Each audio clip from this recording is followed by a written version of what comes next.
Howdy, folks. It is Monday once again, which means it is time to roar with me and my guest today. We're going to do that in just a minute, but first I want to tell you about another great show out there. It is called The Independent Riot. It is hosted by my friend Jim Duncan. He has been on this show several years ago, back when he was just author Jim Duncan, but this guy does it all. He's an author and now a podcast host. You can find this podcast. He does video interviews, so I really do recommend checking out his YouTube channel, The Independent Riot. You can, of course, find those interviews in audio form on all podcatchers as well. But Jim really gets into some interesting areas. He covers the deep state, issues with China, conspiracy theories, all sorts of things like that. It's kind of like, you might say, like Alex Jones with just a little more critical thinking involved. So check out The Independent Riot. You are not going to regret it, nor are you going to regret the interview I did with today's guest. You could have heard and seen this one live if only you were a member of the Lions of Liberty Pride on Patreon, patreon.com/Lions of Liberty, or alternatively, you can support us on Locals at lionsofliberty.locals.com. But either way, whether you heard it then or you're hearing it now, let's get ready to roar, baby. All right, with me today, he is I suppose we'll say former for now. We'll see what the future holds. Broadway actor who did walk away due to vaccine mandates. He is also now the host of the Clifton Duncan podcast. I'm very pleased to welcome Clifton Duncan. Clifton, are you ready to roar?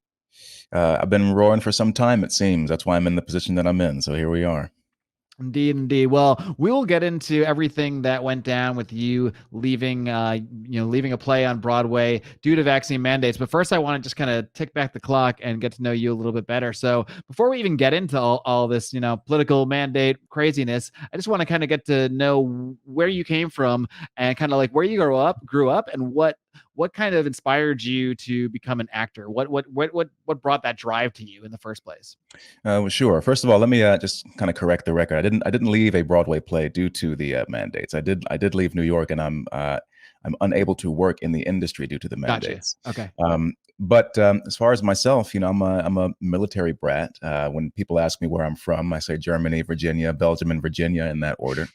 I was always sort of an artsy fartsy kid. I was into drawing, dabbled in music. I was in band for a little bit, poetry and short fiction. I also enjoyed, and eventually I ended up dropping my French class in high school to chase a girl into drama class. Just about every straight guy, when they ask about how you got into acting, that they say, yeah, I was following some girl, I got a lot of encouragement, and it was something I had an aptitude for. And I never, I've seen people break down in tears in front of an audience, and it just never was a problem for me. I never had a problem being in front of audiences. And, I was just good at it, kept getting cast in the shows. And people said early on, if you really apply yourself, you can be successful at this. And so I went on. I went to undergrad to Virginia Commonwealth University and got a useless theater degree, a BFA.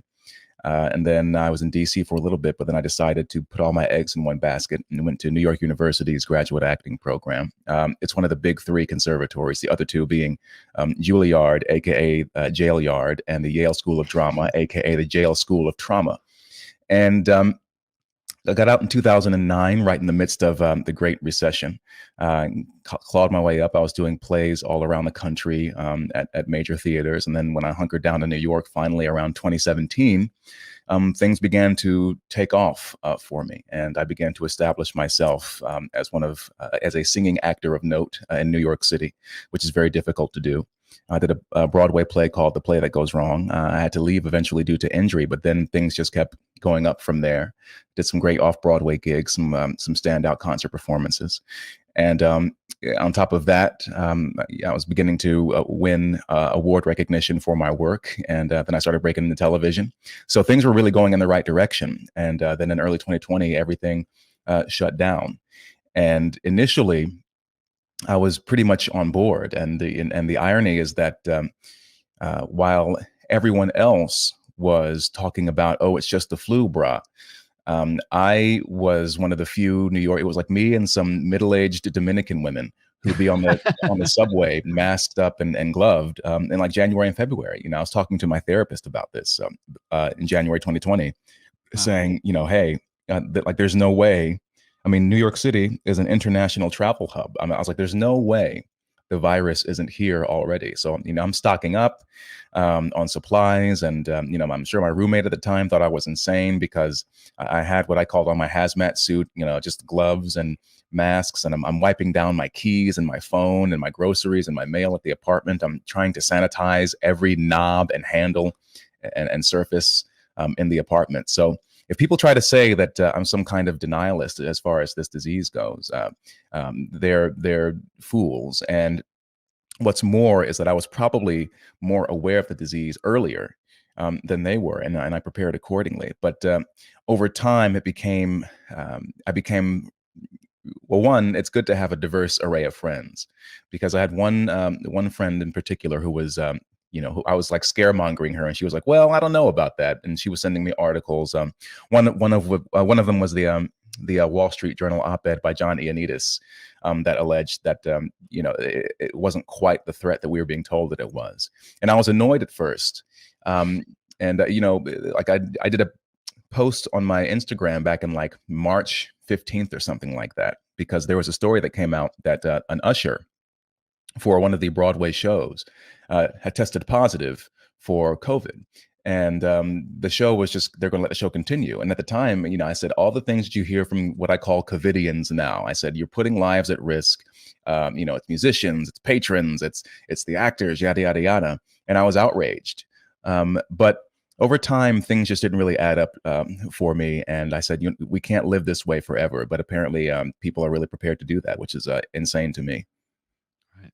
I'm curious, even before this COVID stuff, because now you're out there talking about, like you said, you've been roaring out there lately for the past few months, at least. What did you have what were your thoughts politically before that? Were you generally did you have any skepticism of official narratives in general, or were you just not apolitical? What was your outlook prior to all this?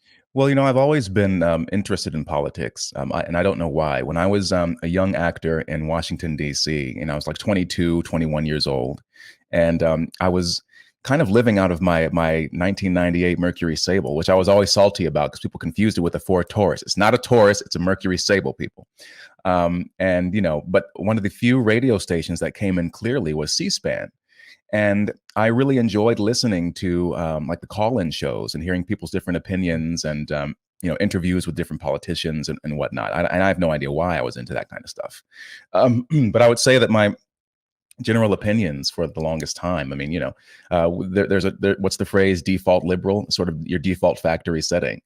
You sort of just passively accept whatever your teachers say and whatever the news says. Whatever the authority figures around you say, and you just take it as axiomatic that those things are true. You're never really take it as political position. You just take it as exactly this is the world. Exactly. This is the way that life is.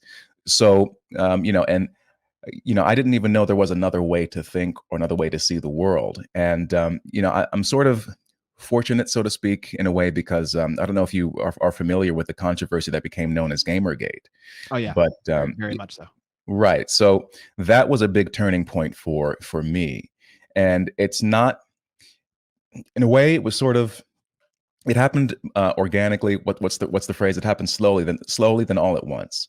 Can you give the 30-second summary of GamerGate for anybody who isn't really familiar with it that might be listening? No, because there's no way to do it. But but essentially, it began as a sex scandal, and it really blossomed out from there, and it became it was phrased as a consumer revolt, where you had all these gamers, this sort of these niche hobbyists who were pushing back against these emphatically quote unquote progressive journalists. Mm-hmm. It was interesting because it wasn't just video games. It wasn't just about a consumer revolt. It was about one idea. It was one of the first sort of what can I say, occurrences where I sort of looked at, we got a peek at what the culture war is, because you had these gamers who really are benign kind of people. And I was paying attention because, I used to play video games a lot. I still do to an extent. And, back in the day, you would you go to gaming publications and outlets to get information on games. You did not go to get schooled on patriarchy and racial justice. And yet these kinds of ideas were, all over websites like Polygon and Kotaku. So it's a long kind of a thing. But the broader point is that it bubbled up into the mainstream atmosphere to the extent where it got a very infamous Law and Order SVU episode written about it, which satisfied nobody, which is hilarious. But I think the biggest takeaway for me was that I saw what was actually happening and how it was actually unfolding, and then I also was able to contrast that with how it was being reported on in the mainstream press. And so I was getting into arguments with Facebook friends who just asserted with full confidence that it was about keeping women out of gaming. It was about sexism. It was about these privileged, angry white males, and they just had no clue what they were talking about. They didn't know what was going on. And seeing myself reported on in a second hand, as though I was some sort of angry right winger, it was really a glimpse into sort of the mindset of, I guess you would call it the intelligentsia, the quote unquote progressive. People who know me know that I rarely use the term progressive without quotation marks now, because I don't think these people are progressive at all. But I got a glimpse into how they treat dissenting, minorities, how they stifle any sort of discussion, how they kind of gatekeep and collude with each other, and just how they really behave like zealots. So that happened in 2014, but it was also kind of the last straw, because before that, I had been going through some gradual personal changes. Like in 2007, I decided that I wasn't going to use my race as a crutch for all the things that happened in my life. And I decided that if people, whether they be a neo-Nazi or they be a quote unquote progressive white liberal or leftist, both of those terms I use in quotation marks, then if they can't see me as anything outside of my demographic as opposed to a human being, then that's their problem and not mine. And when you say that, was that something are you saying you were doing that a lot in like conversations you had with people, or was it just something more internal? Like if you had a failure or didn't make a certain play, maybe you might say, "Oh, it's because of my race." What was it? Well, there was a like I said before, you kind of grow up, especially I think if you're a Black American. There's this idea that's sort of pumped into you as soon as you leave the womb, your mother's womb. I don't have a womb, although I know that men can have wombs these days. So, yes. These are modern times. We don't want to get podcast gated here. So, yeah, we have to be progressive, guys. I just would, I would frame everything in terms of, I made such a big deal about me being Black, and it began to really creep into the work I was doing. For instance, it's already hard enough if you're an actor to get rid of that kind of voice in your head that's really self-critical. Mm-hmm. But think about all that. Think about how we all often criticize ourselves no matter what we do. And then think about the neuroses that you have of most actors. And then on top of that, think about those two things, plus how am I being perceived by this white audience and by my Black peers. And Viola Davis actually has commented on this publicly as well. This kind of attitude is destroying Black artists. It's destroying them. And it's very limiting, and it causes more stress than you need, because you have this weight on your shoulders where you're like, you have to represent, everyone, which is a racist concept in and of itself, in my opinion. And but yeah, before that, I just had a really just typical kind of left-wing view. And I reached a point where I was working at this theater in 2007. And some events did happen that I took to be very racial in intent. And there was actually justification for that. And this is sort of who I am. You asked me if I roar. I noticed that nobody else, my other Black colleagues, weren't going to say anything. And I said, why the hell isn't anyone saying anything about this? And was this the case of someone being openly racist or? Well, so here's what happened. I'll try to be brief about it. But I was working at this theater, and it was one of these really prestigious gigs in the summer that you go to. And this theater goes to all the fancy conservatory programs, and they get actors, student actors, basically, to come and play small and featured parts, sometimes leads, in these shows. And at this theater, the great thing about it is that because the engagement is so short, they can get movie stars who want to be actors again. And so it's a great networking opportunity. You're working alongside just some great people. I think that summer Allison Janney was doing a play. B.D. Wong was doing a one-person show. Um, who else was there? There were a few. I think Wayne Knight from Seinfeld was doing a show that year, which is hilarious. Um, so it's one of those places where, like, it's a big deal to be there. And so there were these. So in addition to these main stage productions, there were these four young assistant directors who were each directing one act plays in the smaller theater over the course of the summer there. And so the first day that we were there, all the younger actors were. We're in one room and we give a monologue and audition, to get cast in the first round of these one act plays. And none of the Black actors, it was 3 of us out of 24. None of us got called back for any of the parts, even though we were obviously, qualified for each of them. And we were, and we all gave good auditions. And at the same time, I'm seeing these mediocre, and I knew some of them were mediocre because they were in school with me. At the time, they were my classmates who were getting, called back left and right and cast and everything. And I was like, what is this? This is bullshit. Sorry, I don't know if we can swear or not. Oh yeah, you can. But absolutely. And again, but the other guys were just going to kind of let it slide. And I said, no. And to their credit, the other actors were embarrassed, and the directors were also, they were just mortified. And then what happened is that I got when the second round of auditions came around, or the plays came around, guess whose names were at the top of every one of these callback lists? And it was just tainted, and there was other stuff that was happening as well. Like I had one class, again, a guy who was in class with me, because one of the things, like, you go up there and you're kind of like a rock star. So because there's always like these young interns. This would never happen today, by the way, not in the Me Too era. But there's all these, like, young interns there, and you kind of have your pick because you're in this upper echelon. You're working with the stars and everything. So. Sure. You were all convinced that you're going away to summer theater camp, and you're going to have lots of sex and drugs and all kinds of debauchery. But I was striking out all the time because I had no game. And one of these, I was told I was going to be cleaning up here. What happened? You know what I mean? And one of my classmates just said, it's like, Clifton, what your problem is that there's only 2 Black girls here. Now, this dude didn't know that white girls been chasing me since I was a sophomore in high school, and.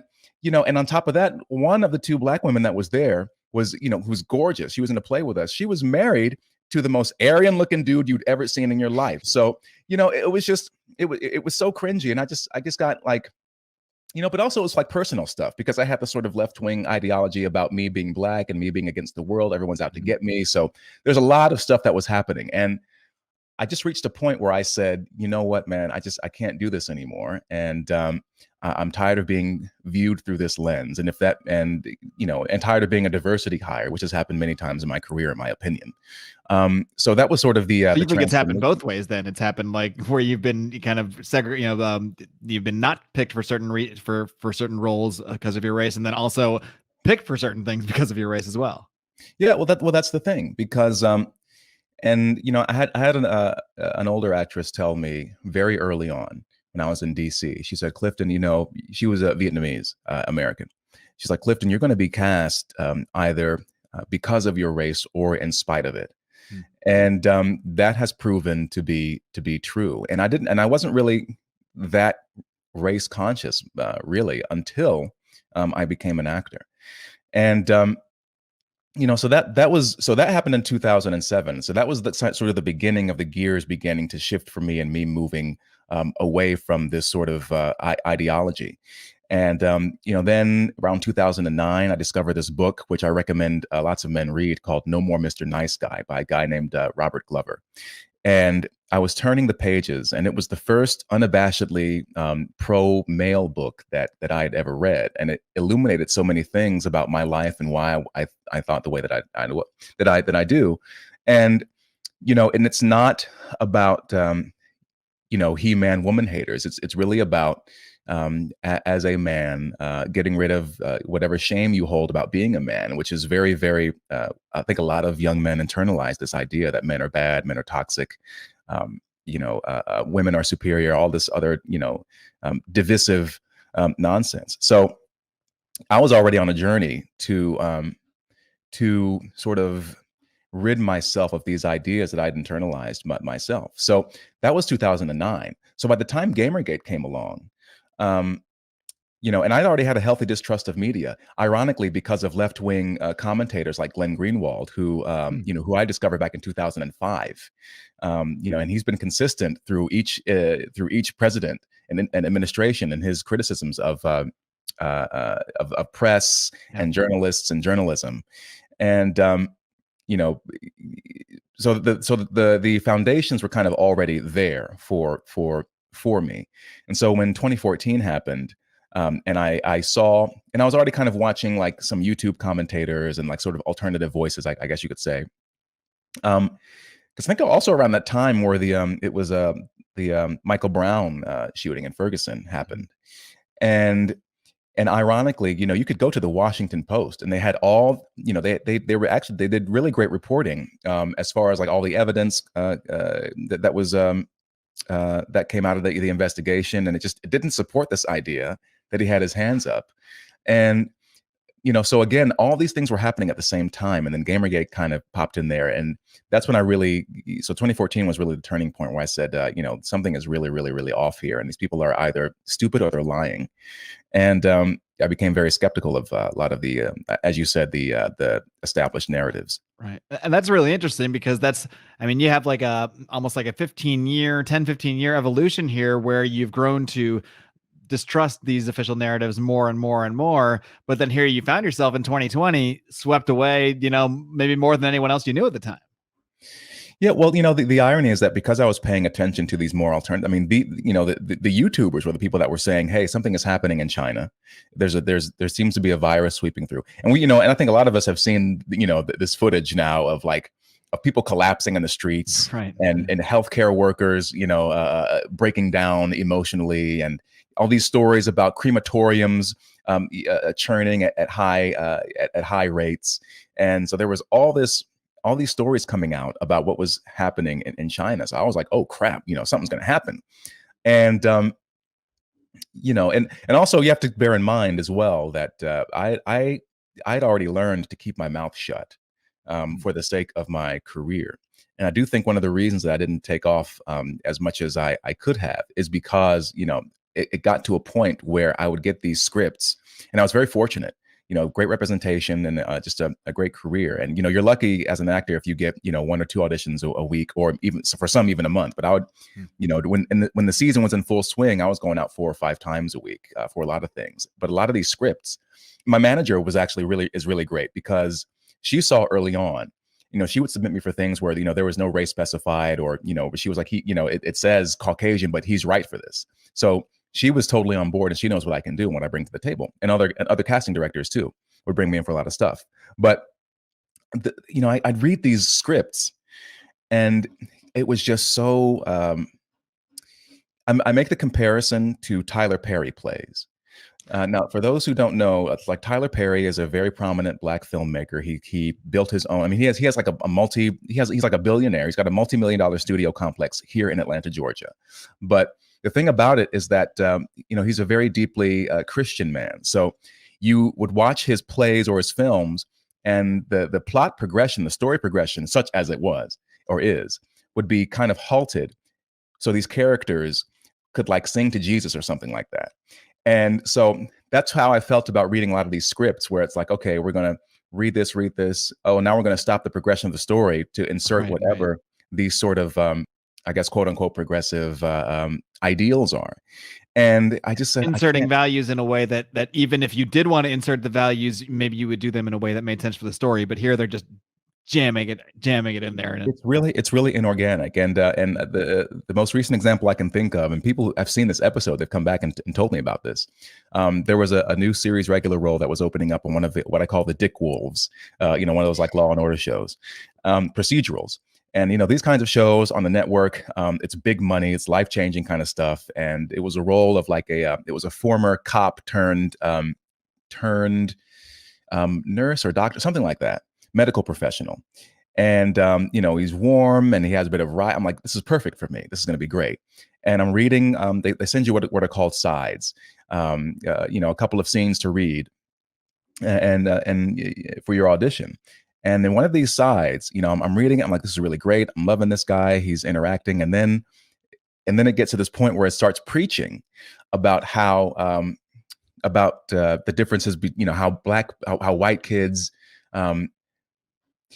The main point of the scene was that black kids are suffering from sickle cell anemia because they're black, not because it's not detected, like not because of a multivariate factors, but it's because they're not white, they're receiving inferior medical care, and it was just so shoehorned in, and I immediately was just like, and you reach that point where you say, do I just grit my teeth, and just do it, and if the show takes off and I'm on there for 7 or 10 years, am I going to have to, fight with producers and writers all the time and saying, hey, could we change this? Could we maybe do it this way? Could we, am I going to be able to look at myself in the mirror every day by just spouting off stuff that I just don't accept and believe in? Because, given everything I just told you and your listeners, and I'm someone who, and being someone who said, I'm not going to do the race thing anymore.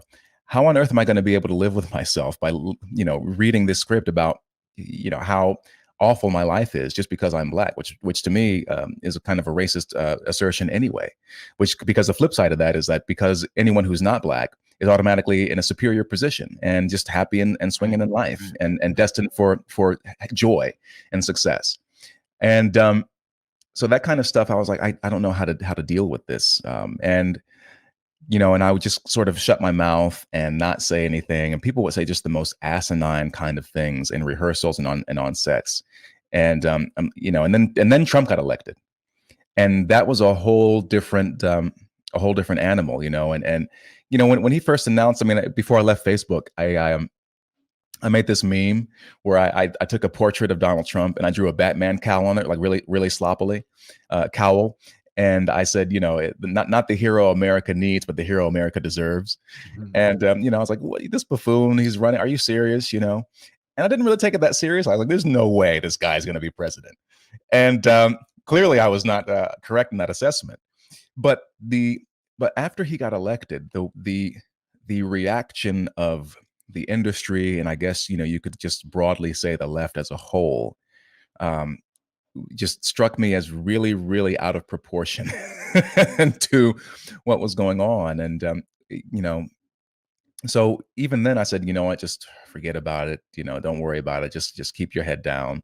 You're in these rooms talking about how horrible men are and white people this, and you don't believe it, but, toxic masculinity, just stay the course. Just don't, and I had like my social media accounts where I'd have my professional stuff, and I had like an anonymous account where I said my true opinions. And, that's just how it was. But over time, and I recently spoke to Winston Marshall about this, the ex Mumford and Sons guitarist who got canceled. And he said the same. He used similar language to me. It begins to erode your soul when you are constantly sort of biting your tongue, and you're not being true to yourself, or to anyone else.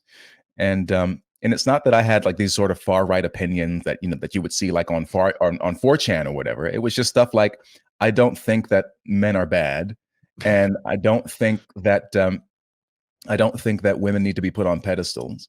And that all does make you a far right extremist in today's environment. Thing.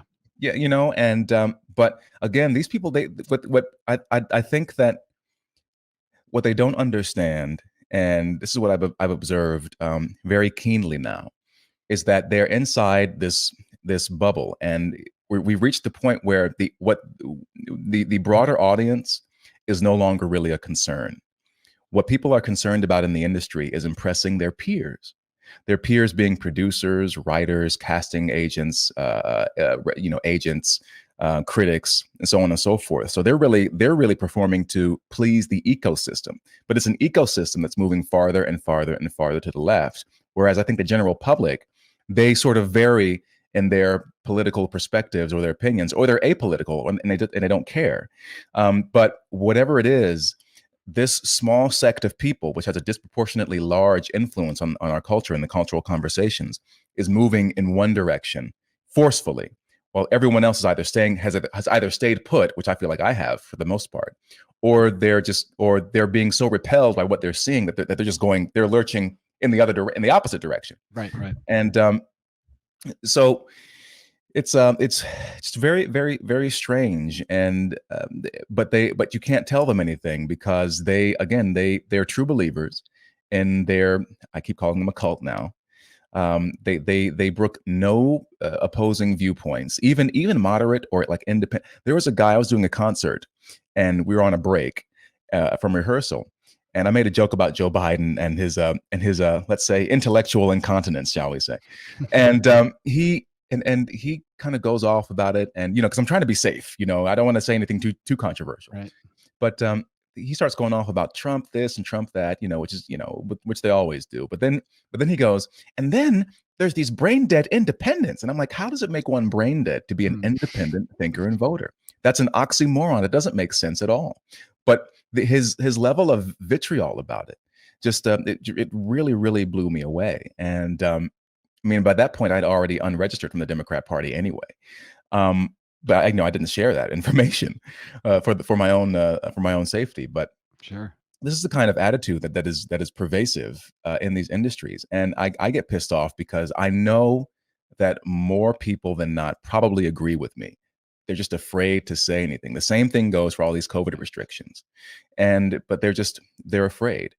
And we can get into that, but there's a lot of these sort of restrictions and mandates are particularly onerous and egregious for actors for a variety of reasons, which I don't think people really understand from the outside.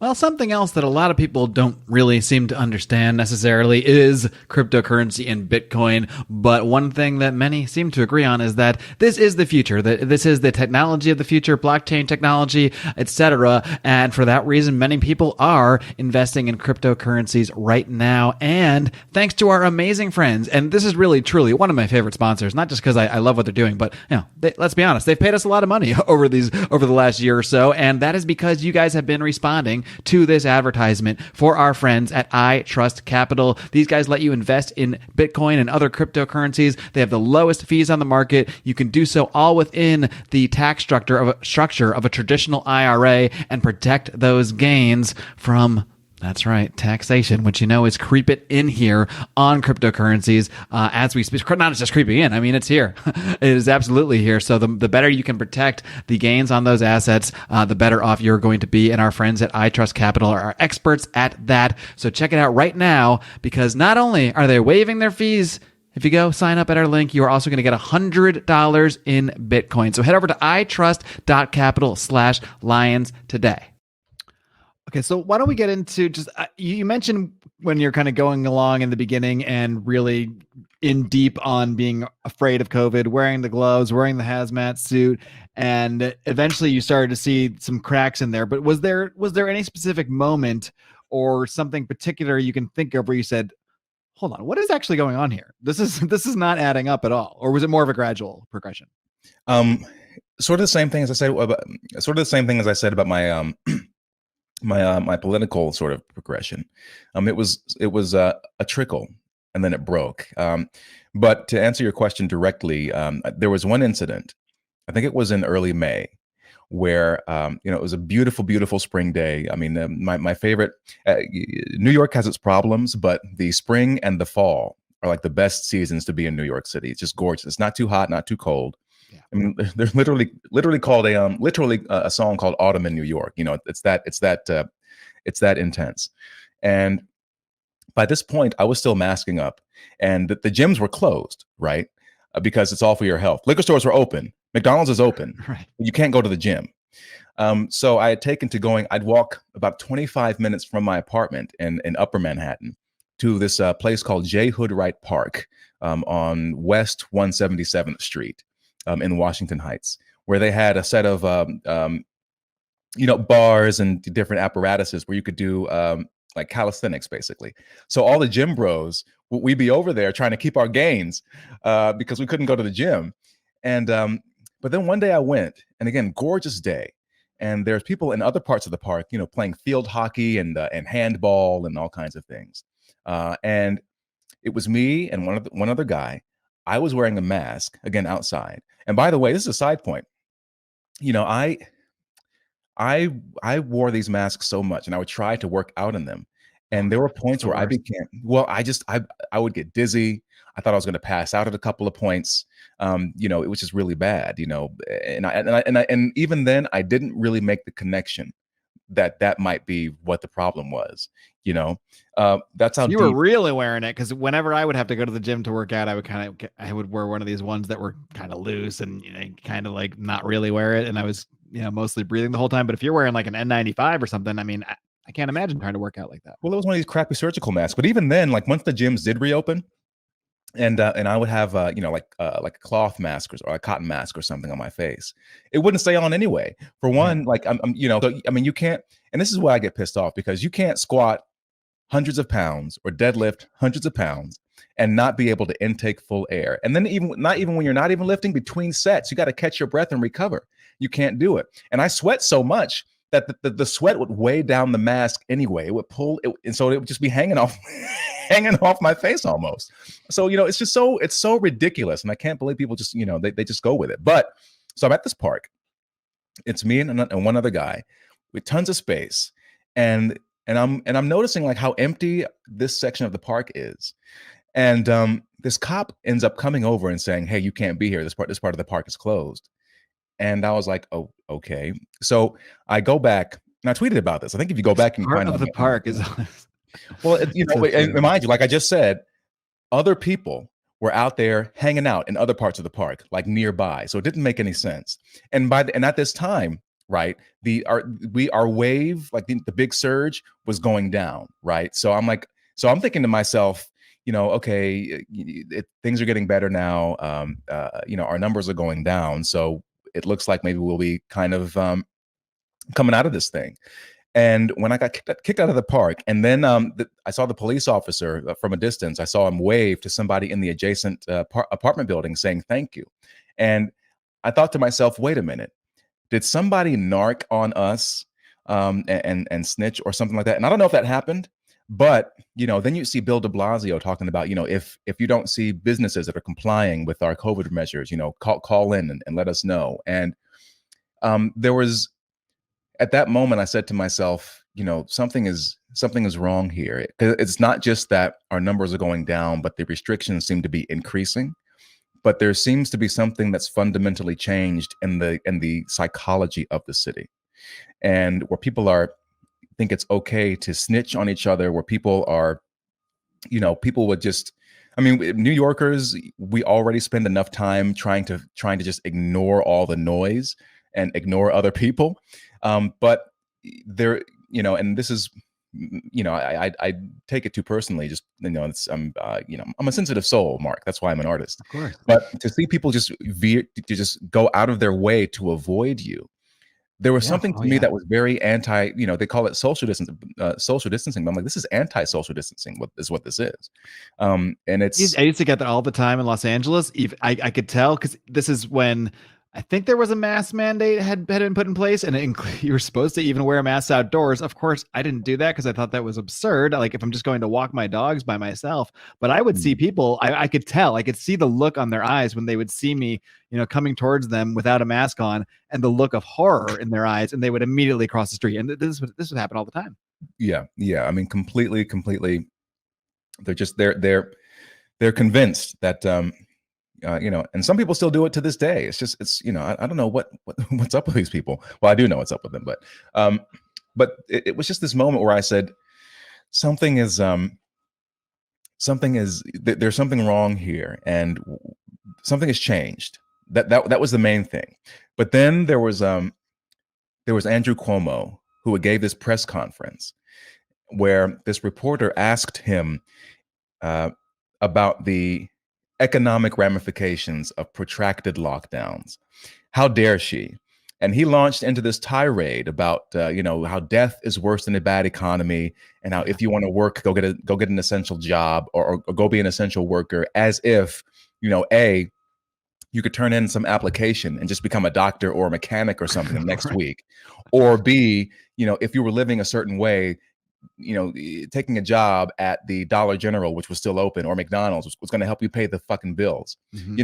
And when I saw that, I got this feeling in my stomach, which to this day I still can't describe, but it was a mix of horror and just I don't know what it was, but I said, oh my God, this man will do anything. This man will justify any action he takes to to I guess, fall in line with his sort of really extraordinarily rigid moral framework. And by that time, then you began to see the political divide, right? Because I was also watching, at least for the first week or so, I was watching Trump's press conferences.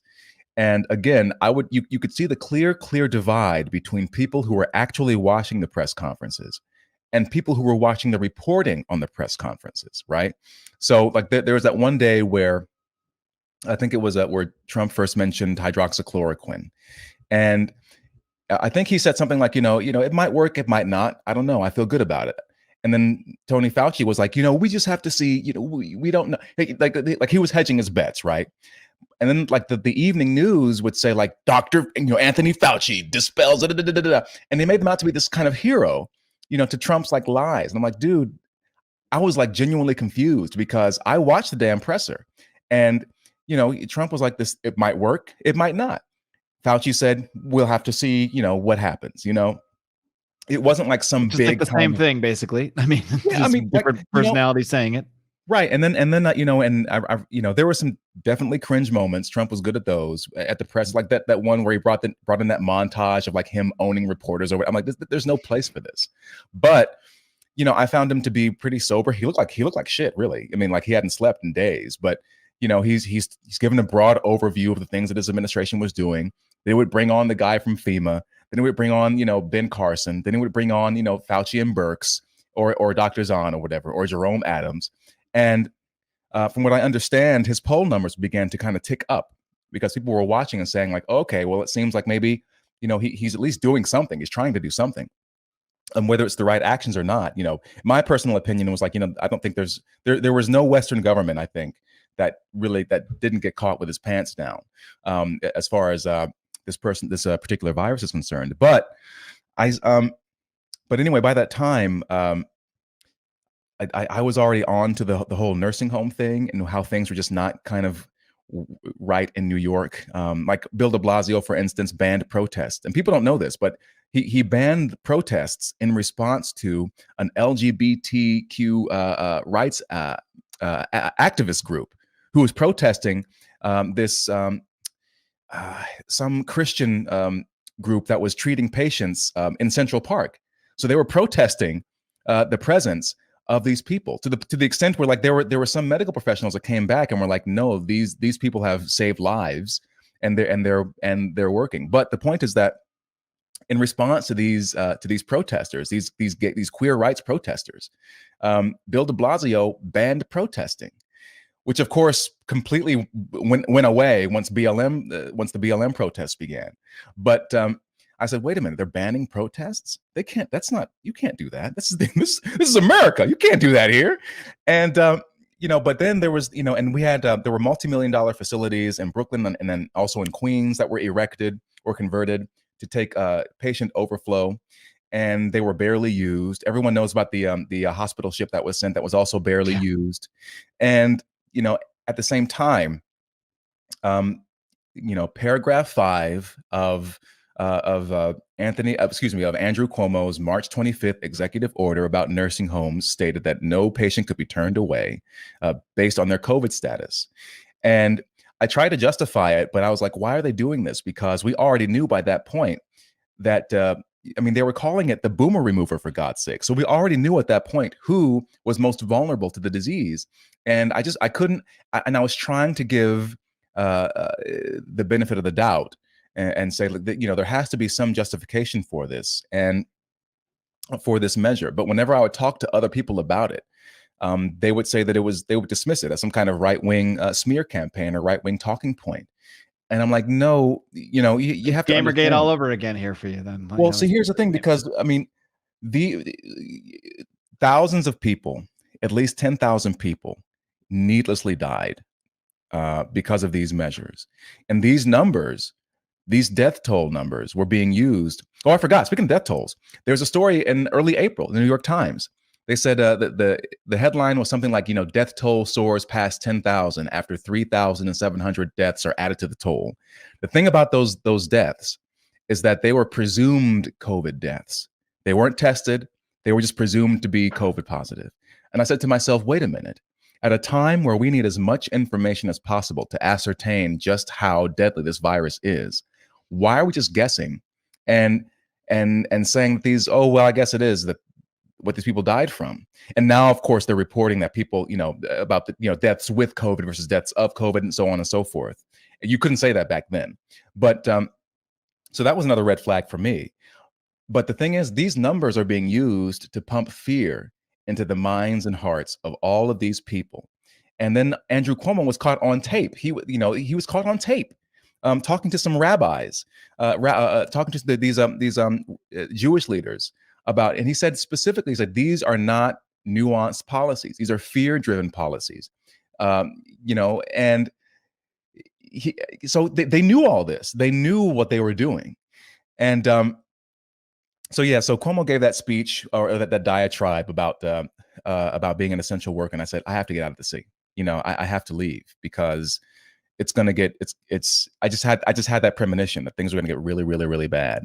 And so I hightailed it to Atlanta and I've been watching from afar. And so then I got to Atlanta, and it was a completely different world in Georgia, which has had its restrictions eased since April of 2020. And I searched, I said, where are all the headlines of like the massive deaths that are taking place in Georgia? I couldn't find them. And people even warned me before coming down to Georgia, saying like, watch out down there. They're not taking it as seriously, yada, yada, yada. Be careful.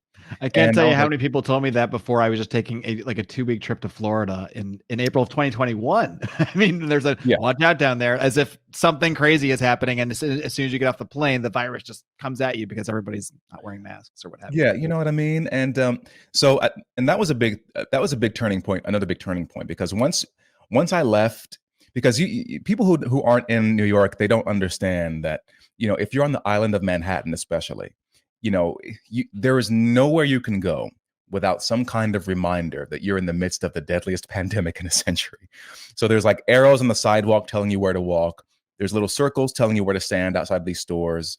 People are social distancing outside of Trader Joe's. So it takes you an hour to shop, even though previously it would have taken maybe 20 minutes to do so. Mm-hmm.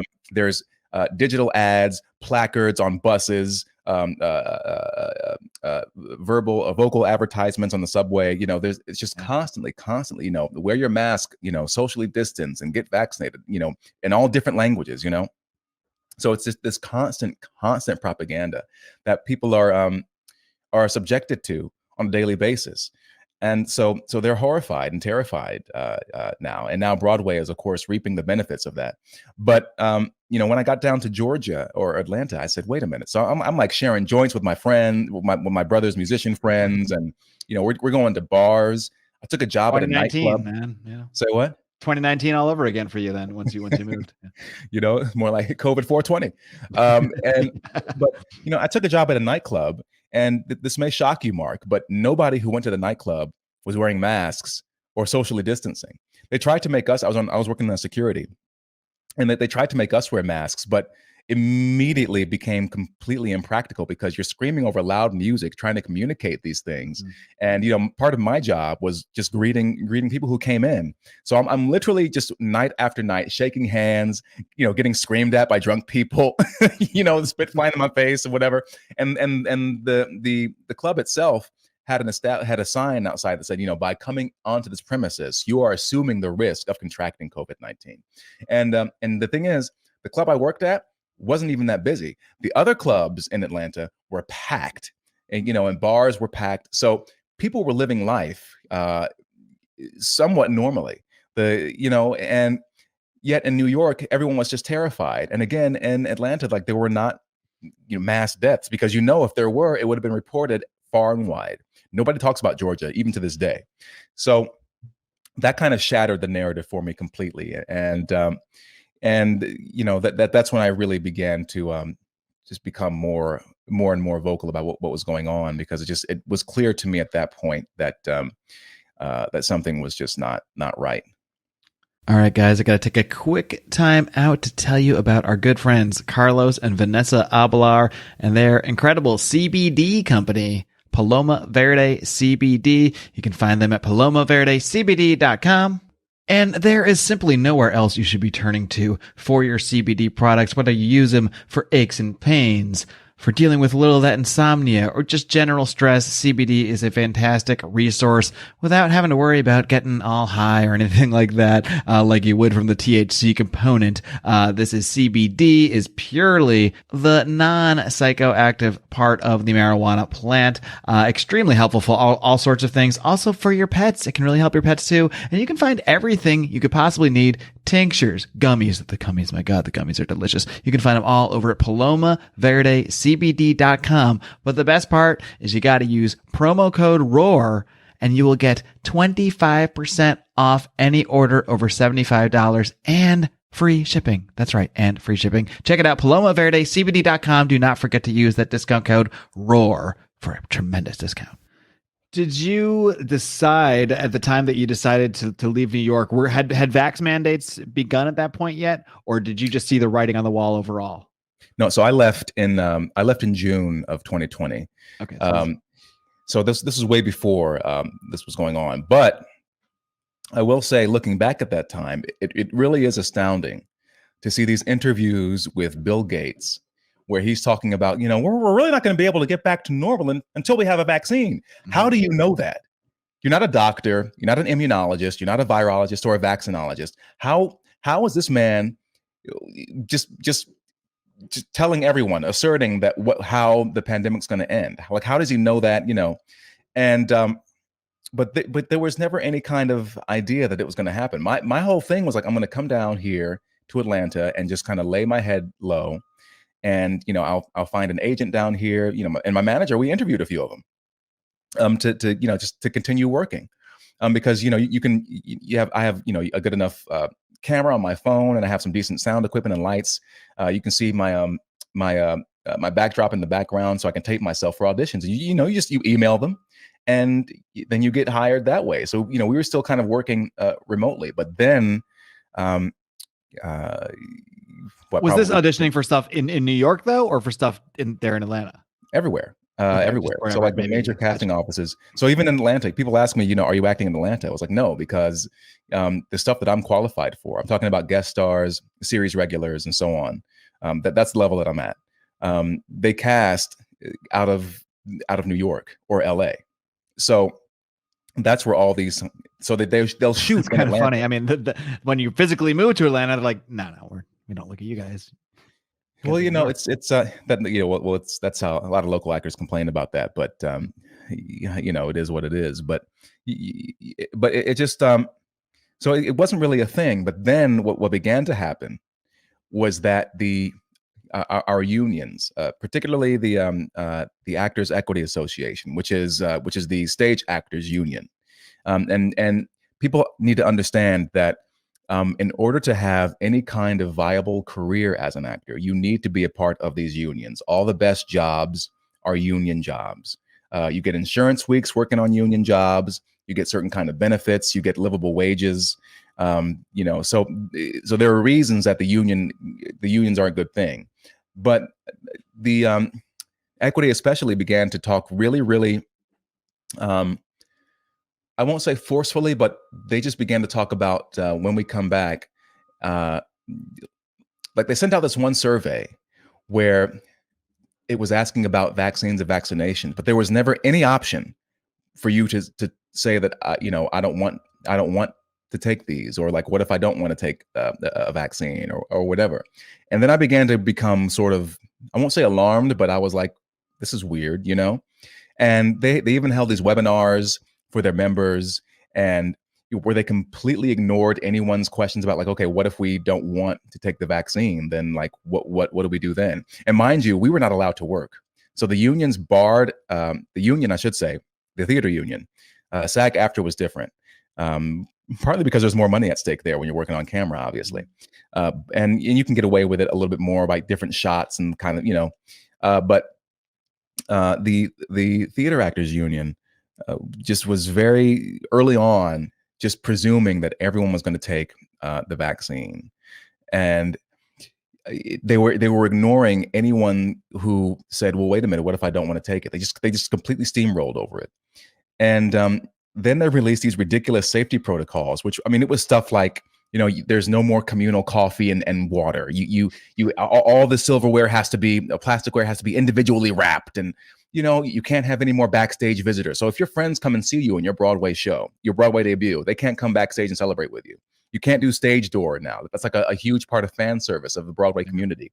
You have excited fans waiting to get your autograph, after the shows. So, but anyway, it just, over time, it seemed clear that they were really trying to push people to get these vaccines, because they, again, and you can't blame them, I guess, because they'd heard from people like Bill Gates and Fauci for months that we're not going to be able to get back to normal until we get a vaccine. No sort of acknowledgement that maybe we could treat the disease.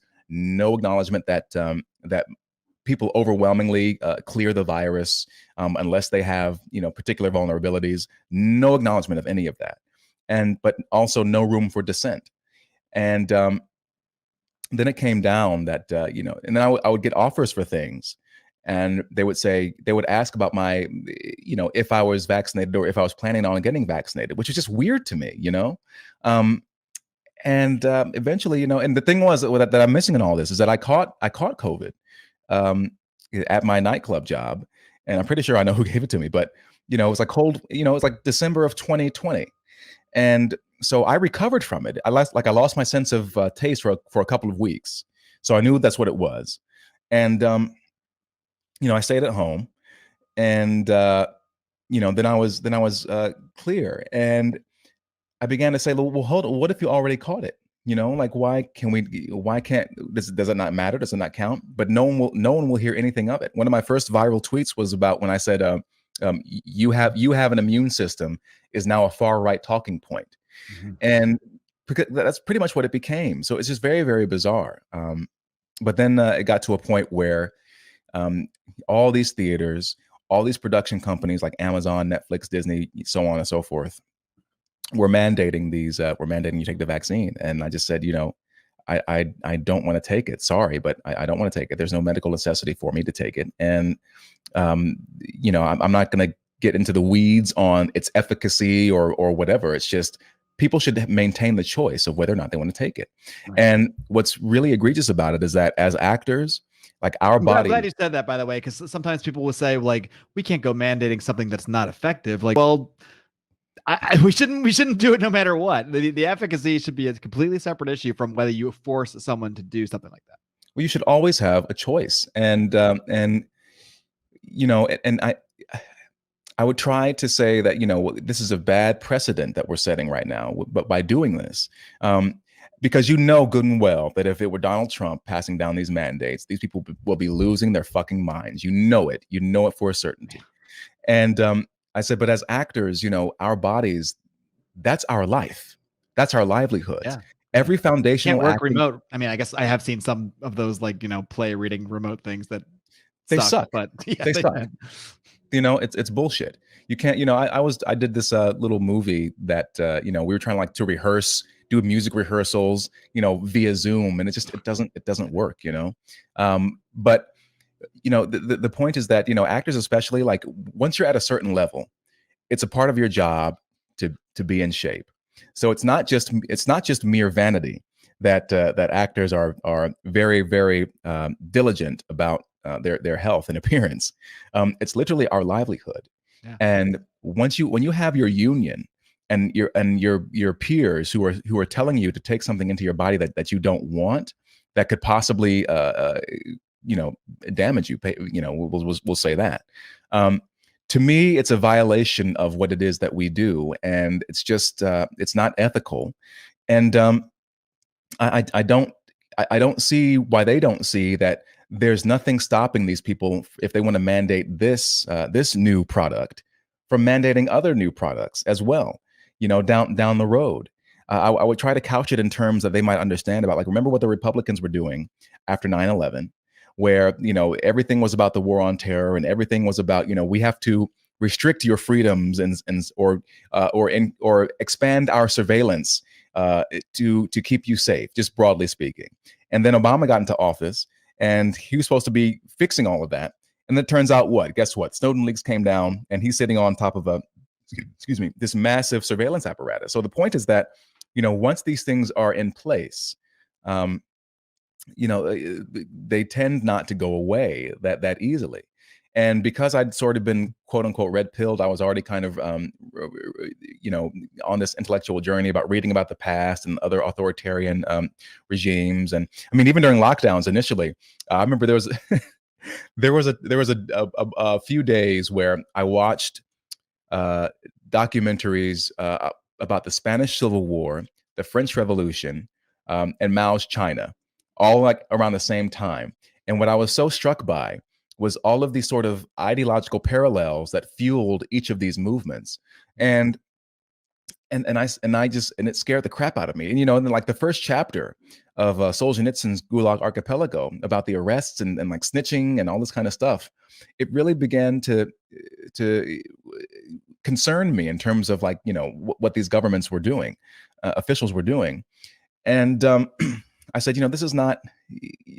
There's something that's really wrong about this, and no one else is going to say anything. So I'll just say something, and and I will say as well, there was an actor named Chad Kimball who set off. He's a Broadway actor who made this tweet about how he refused to allow his governor in Washington State, I believe, to bar him from singing in church.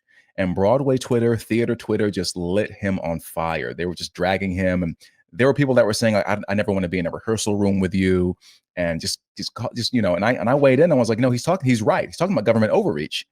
And again, they came after me as well. And so there's this prevailing attitude in the industry that that we're living through the plague, and now we're seeing the ramifications of that, which is like the theater it's off Broadway is really struggling right now. Shows on Broadway, and people might scoff at this, but and say who cares? But if Broadway dies, if shows are closing, it's not just actors who suffer, right? It's people backstage, the carpenters, crew members. It's wardrobe assistants who are working on the shows, technicians. It's also custodians who manage these old and maintain these old buildings, security personnel, ushers who are like retired, like these retirees, or young people who work in concessions and selling merchandise. There's a whole ecosystem. Then outside of that, if you go if you went before 2020 to Times Square around 7 p.m. or whatever, and everything is just bustling, right? There's all these businesses, bars, little bodegas, souvenir shops that get all that business from all that foot traffic. So it's not just that, it's just the theater people are angry, yada yada yada. It's like, no, there's a whole ecosystem that's built around this, built around Broadway and built around the performing arts that is being destroyed right now because of this coronaphobia. And nobody wants to say anything publicly about it. And they're making their bed, and they can enjoy the fleas, I guess.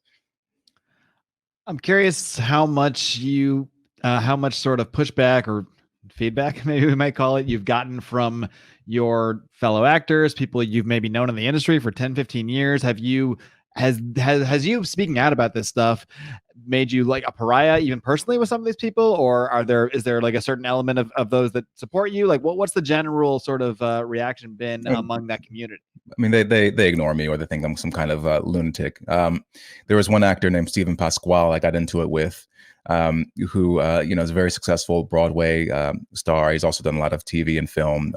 People might most recognize him as playing Marc Furman in the People versus O.J. Simpson miniseries. I think I can really picture who that is. Yeah.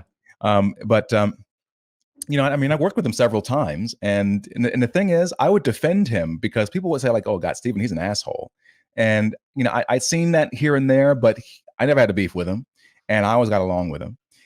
But he made this tweet about how life should be made harder for the quote unquote unvaccinated, and I pointed out to him, I said, Stephen, Black Americans are one of the least vaccinated demographics. Is that what did I say? What hysterics like you fail to understand is that this demographic fact. And I said, is that the kind of city or country that you want to live in? And he deleted that, but then he came back and was like, we're trying to, people like me who want to end the pandemic, some snarky reply and like read the data. And I'm like, dude, if you were actually reading the data, you would understand why I'm saying what the fuck I'm saying. You read the data, motherfucker. You don't know what you're talking about. And most of these people don't know what they're talking about. And it's not about denying the existence of the existence of the virus. It's not about trying to dissuade people from taking these medical products, these injections. It's about putting in perspective what the risks are and having an accurate assessment of how best to protect ourselves so we can just live our lives normally, because we can't do this forever. And they don't want to hear any of that. And I've got a friend who I enlisted to troll through social, sort of Broadway and entertainment social media, and kind of send me what they're saying. And it's the same bullshit. People need to wear their shows are closing because people aren't wearing their masks, and not enough people are getting vaccinated. That's all they know. They don't know anything else outside of that. So I don't know how it's going to end, or if it's going to end, but my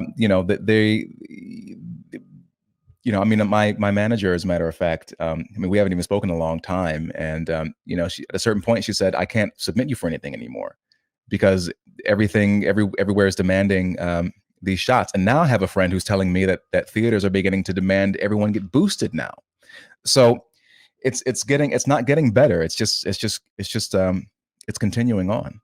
Yeah, and a lot of people seem to be thinking now there's a pretty common sentiment among a lot of people that have been vocal against this stuff, like, oh, things are turning around. People are starting to see the truth. I'm not seeing that. So I'm glad I'm not the only one that's not seeing that. There's certain admissions coming out in certain ways, but the people that I know that have lost their shit over this have their shit is still lost. Well, you know what? I think it is true that there are more people now than not. I'm in this chat group, for instance. I'm in several chat groups on Twitter, and one I was invited into by a bunch of moms, really, which is funny. I'm like, I don't have any kids. I don't know Dominican why I'm moms or no. But it's a bunch of moms who, because I was somebody who, again, was like, because just going back a little bit, in New York, one of the reasons I began to go to the other park is at the Fort Tryon Park, which is near the tip of Upper Manhattan. The cloisters are up there. It's very beautiful.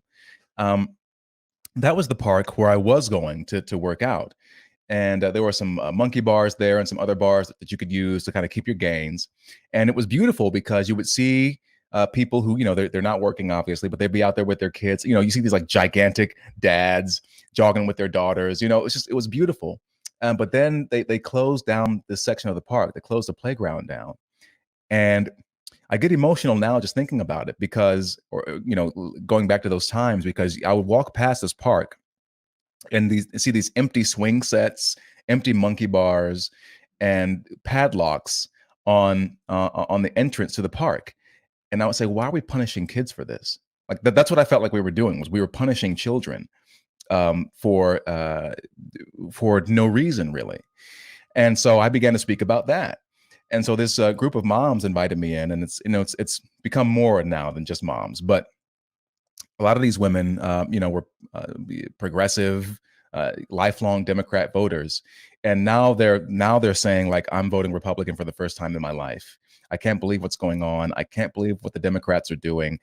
Why are they doing this to our children? This is not scientific. So I do think that there are a lot of people who are saying no more of this. I think also, though, there are a lot of people who are just afraid to say that, and they're afraid to be public about it because of all the backlash and vitriol they're going to receive. At the same time, it is really astounding, going back to what you're saying, to see people just double down and triple down on what isn't working. And part of the problem, Governor, I'll put that in quotation marks as well, Hochul in New York, who stepped in for disgraced Governor Andrew Cuomo, who had to return his Emmy, poor guy. She's tweeting out about how continuing to wear masks and so on and so forth. And, things are getting better because New Yorkers are doing what works. I'm like, dude, you've had the worst outcomes almost in the entire nation. What have you been doing that's been working? And but you keep doubling down on this stuff. But again, if you challenge that, then you're some kind of right wing maniac. And so these people are completely captured. It's not just the coronaphobia, but it's also built on Trump derangement. It's also built on this idea, what Thomas Sowell calls the vision of the anointed. It's these people who believe that they're better than everyone else. They're smarter than everybody else. And there's this arrogance, and and they always project, right? So they call everyone else anti-intellectuals, but these people are completely deaf to any sort of debate. And what I find is that on Team Reality, what's called Team Reality, there's people who, there's people I don't see eye to eye with. There's a guy named Vinay Prasad who, he doesn't buy into the whole narrative about ivermectin, for instance, and he's not convinced. And we kind of went back and forth a little bit, but I respect Vinay because I know that he sees that something is wrong, and I read his articles and I watch his videos, and I respect his intellect, and I respect that he's trying to do the best that and I've gotten into arguments with some people on Team Reality. One of these moms in particular who can be very strident and so on and so forth. And and to be fair, at that time I was maybe taking some more extreme positions, but at the end of the day, we come back to the fold. We all are on the same team, and the point is that the people on our side, and I include people like Martin Kulldorff, Jay Bhattacharya as well, are saying, like, let's debate this. Look at our data. Let's talk about this and come to and figure something out. Let's have a discussion about this. Everyone else, I mean, Dr. Fauci, Anthony Fauci, to get up here and say, basically, I am science, AKA don't question me. Who are you? Who really, really? You can't say anything. And to me, that should signal to everybody else, these people are not interested in any sort of like really scientific discussion. Team Reality is saying, like, look at the data, look at these charts, look at these graphs, look at these numbers. And, and there's a spirit of, there's a diversity of opinion on Team Reality, but on Team Apocalypse, or what I call the Covidians, they're deaf to any sort of dissension from what they're being from their prescribed opinions, what's being prescribed to them to think and to say. Yeah, that seems to be the real divide that I see today. It's not necessarily left or right, or Democrat, conservative, whatever. It's can you think and have a conversation and not lose your shit, or are you just going to repeat what you're told? That's the divide I see. Well, it's weird because it's sort of a silver lining for me, right? Because I'm very proud of the sort of network that I am cultivating, that I begin to cultivate, because even my timeline on Twitter, I retweet progressives, conservatives, libertarians, even an anarchist here and there, even a socialist, a guy named Ryan Knight, who I disagree with most of the time. But when he comes after the Democratic Party, I'm like, yes, brother, that's it. And he also recognizes, or there's a couple of guys named Toby Green and Thomas Fazzi, who are the former is a left-wing historian in the UK. The latter is an Italian socialist. But they wrote these great articles about the left's COVID failures. And, it's more exciting to me to have a plurality of different opinions and different kind of interesting people than it is to just have a bunch of cult-like to be a part of this weird secular congregation who just only has a single train of thought and single train of focus. And what's great is I think people are beginning to put aside their smaller differences because they're seeing what the bigger battle really is. It's not like you said, if you're still playing that whole left and right game. I mean, I do it myself, just so I can't say that I'm above it. I'm trying to find language to be specific about who these people really are. But it's less about red and blue or, Dem Republican or whatever. And I think people are saying, no, this is about our future, and it's about avoiding this sort of weird biomedical technocratic state where you are forced to you are forced by the state to inject yourself with something that you don't want in order to maintain access to normal society, and that's just not right. And people on the other side, the arguments are so stupid, and they don't understand how stupid their arguments are. It's like, oh, how do we ever get rid of polio or the measles? Da, da, da, da, da. And it's like, I've never been asked to show my proof of polio vaccination to go to the goddamn gym, you asshole. Like, you know what I mean? You sound stupid. And also these shots, I had a flu shot a few years ago. My girlfriend at the time, her sister had just had a baby, and they requested that people get a flu shot before coming to see the child. And I was like, yeah, sure. It's a flu shot, whatever. They've been around for a long time. So, I had no issue with it. But now, you can't even say, hey, I don't think that people should be forced to take this thing, but without being called an anti-vaxxer. And so that's the level that the other side is working at. They're idiots. Sorry, but they have no, they all they have is cloying earnestness, and that they mistake for virtue. And they don't really have any strong arguments. I mean, I would say for masks, if you want to go that route, it's like, okay, if you're showing symptoms and you can't stay home for whatever reason, then there might be some logic for you to wear a mask and sort of block, whatever you might be expelling, as far as saliva or snot or whatever. Maybe there's a logic to that. But the slavish, superstitious devotion to them, is, I don't. Like, what do you say to people like this? They're so far gone, and they're so convinced of their superiority, their intellectual and moral supremacy. That's a better word, I think.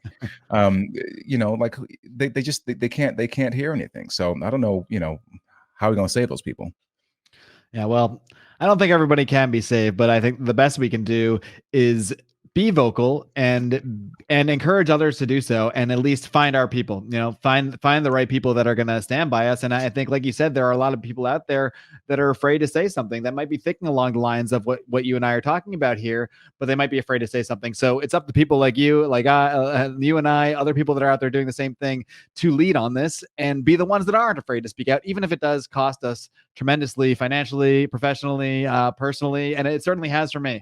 But that's only maybe kind of like them doubling down. It's only made me double, triple, quadruple down, because the more that the more I receive negative consequences for standing up against mandates or what have you, the more I know, oh, I'm right. Like I am on the right side of things right here, morally. Well, because here's the thing, it's not about, my approach is saying, like, this is all absurd, and we have lots of tools that we can use to combat. If you're that afraid, then there's things you can do to protect yourself. And I'm not opposed to anyone locking themselves in their basement if that's what they want to do. Go. Well, here's the thing, because part of my thing, and this might be tied into what I was saying before about me being sort of a bleeding heart kind of sensitive artist, is that what's really at issue is that these people are they're purporting to save lives, but what kind of life are they wanting to live? They don't know what living is. And all the things that make life meaningful, that make life a somewhat enjoyable experience, all the things that give life meaning, they're so ready to just throw away. And I can't stand by that. And this idea that the government, that the state or your employer can dictate what you inject inside your body, that to me is such a violation of your own personal freedom. And the fact that these people will mock the idea of freedom. And I'm thinking to myself, you talk shit now, but just wait till somebody gets in office that you don't agree with, who's telling you the same things, or to do the same things. Let's see how you act then. Let's see, so it's not just about me being selfish or wanting to go get a haircut or whatever. I ain't got no hair anyway, so fuck off. And I just don't cut my hair, so yeah, I don't care either. Well, there you go. It's not about that. It's about me saying for you too, to say, like, we can't let these officials, these bureaucrats, these profiteering corrupt, pharmaceutical executives or whatever. We can't let these people just get away with this and just keep going, because they'll keep doing it. They'll keep doing it. They'll do it again and again and again, because they see now how successful it can be, and like, just, why do you trust these people so blindly? But that's the thing that I don't really get about it. Like, why do you trust these people so much? Yeah. Well, Clifton, I think we can at least trust you. We can trust you to say what's on your mind and to keep. Or maybe we can. I don't know. I've only known you for an hour and 15 minutes or so. But what does the future hold for you, Clifton? What do you? I can't imagine in the current environment you can even foresee attempting to act anytime soon. But do you foresee a future where you can return to acting, or have you just decided to kind of move on? And if so, what do you see coming? I mean, you got the podcast, like I said, you've only had a few episodes, but I really dig what you do, and you got some really impressive guests on there. So I think you do have a knack for that kind of thing, and you got a hell of a podcast voice. But where do you see the future going for yourself? I've asked myself this question: if everything were to return to normal tomorrow, would I even want to come back after seeing an entire industry for 2 years? Not 2 years, I shouldn't say that, but watching an entire industry self-immolate, but also to wish that people like myself, to have a hard life, to be denied medical care, the cruelty and the callousness of these people. I don't know if I want to work with these kind of people anymore, to be honest with you. And it's maybe, I mean, I'm a Scorpio, so I don't forgive very easily, so I don't know.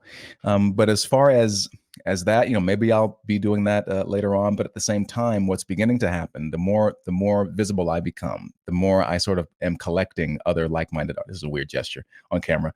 The more I'm collecting like-minded people who are saying, we're done with this. Because my opinion right now is that the people who are so careless about our culture, about our business, our industry, and what we do for a living, it may not be essential to other people, but it's essential to me and to us. And I don't think they're fit for purpose anymore to maintain the future of the industry. So, having conversations, meeting with people, trying to figure out what we can do. As far as myself personally, it's really cool. I'm becoming more and more committed. I mean, I never set out to do this, but committed to the idea of becoming more of an influencer or a content creator. And I'm becoming. It's weird because I've spent my life in front of audiences, but I've never sought fame. I don't really need it, but I'm comfortable with the visibility. So if it takes somebody like me to begin to become a leader in this space, then I guess it'll have to be that way.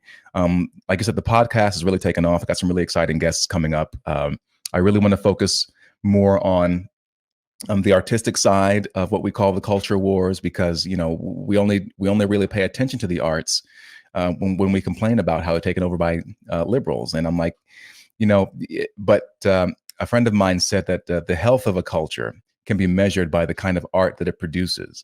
And I think if I can serve as some kind of ambassador for the art and for artists to a wider audience, then that would make me very, very, very happy. And the more that we can, that I can create a world where people from all perspectives can come in and enjoy the sort of spiritual and soul nourishment that art can provide, as lofty and pretentious as it may sound, the better.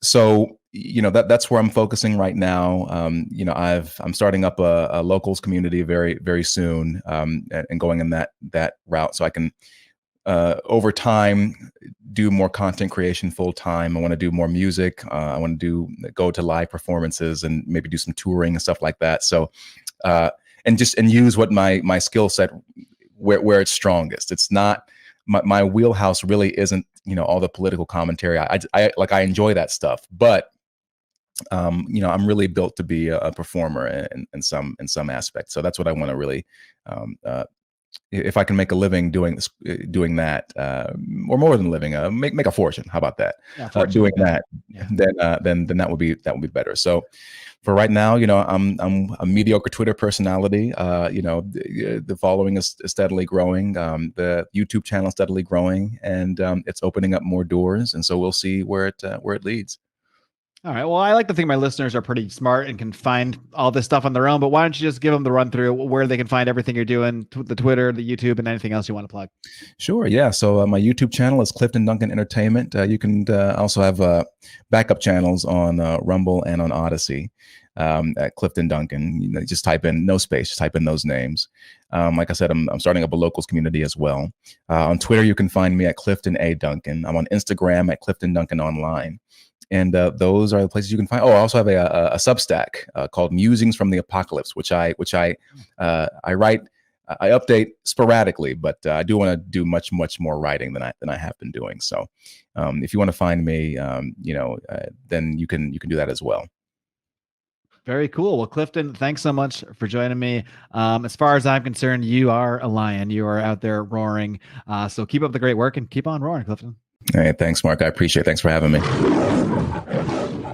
All right, kitty cats, I hope you enjoyed that conversation with Clifton Duncan. He is certainly a lion in his own right. Did a lot of roaring here today, and I did some roaring myself recently on another show that is going to air today. It's the latest episode of the Pete Quinones Show. I did go on a rant or two. Let me just say that. So you might enjoy that one. So please do check out the latest edition of the Pete Quinones Show with my friend Pete Quinones. While I'm promoting other shows, I may as well tell you about our good friends Nate and Charlie over on Good Morning Liberty 5 days a week. These guys kick ass. They are longtime fans, longtime patrons of this show. So you should be checking them out as well. Good Morning Liberty, 5 days a week. Or check them out at bernielies.com, one of my favorite URLs of all time. And of course, check out all the shows on the Lions of Liberty Network. We got Brian on Wednesdays with Electric Liberty Land, John on Thursdays with Finding Freedom. You can find all those shows on the Lions of Liberty Network. You may be listening there. You can also subscribe to them all individually, including this show, The Lions of Liberty with Marc Clairfeed. It's up to you. We give you options. That's all we're saying. And of course, there's even more content. That's right, more content behind the old paywall, whether it's on Patreon at patreon.com/Lions of Liberty or on locals at lionsofliberty.locals.com. You get early access, live versions of almost, if not all, of my interviews. You got Conspiracy Corner. You got Degenerate Gamblers. You got all sorts of stuff. You got Good Morning Fuckhead each and every morning from Brian McWilliams.